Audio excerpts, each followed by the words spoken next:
Dalawa ang patay, 22 iba pa ang sugatan sa salpukan ng tanker at pampasaherong jeep sa Binalonan, Pangasinan. Nagka-alerto si Jasmine Gabriel. Wasak at nagkanda yupi-yupi ang jeep na ito matapos mabangga ng kasalubong na tanker sa Binalonan, Pangasinan. Kwento ng driver ng jeep na si Abdul Aziz na himalang sugat lang ang tinamo. Papunta sila sa Urdaneta City habang patungo naman sa Binalonan ang tanker nang mangyari ang aksidente. Pagtingin ko dun sa harap kagad, truck na yung kaharap ko eh. Ayun, dun na, biglaan eh. Ayon sa ilang saksi, nag-overtake umano ang tanker sa isang SUV. Matapos mag-overtake, nagpagewang-gewang na ito hanggang sa mabanggang kasalubong na jeep. Diretso pero yung tanker, agaron din.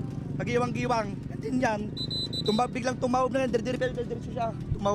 Biglang tumawag lang, ma'am. Na ginawa mo yung may buhay pa, pinakarga kami ng jeep. Dead on the spot ang driver ng tanker na si Michael Alegre. Habang dead on arrival naman sa pagamutan ang isang pasahero ng jeep na si Maybelline Espinoza, 21 anyos, graduating student at residente ng Puzurugi, Pangasinan. Isinugod sa iba't ibang pagamutan ang iba pang mga sakay ng jeep na karamihay mga estudyante. 3 rito ang kritikal habang sugatan ang 19 na iba pa. Majority of them sa ulo. Head injury. Kung pinatransfer namin, nagkukonsider ako ng blunt abdominal injury eh. Mukhang tinamaan yung tiyan niya. Medyo naka-survive naman, madam.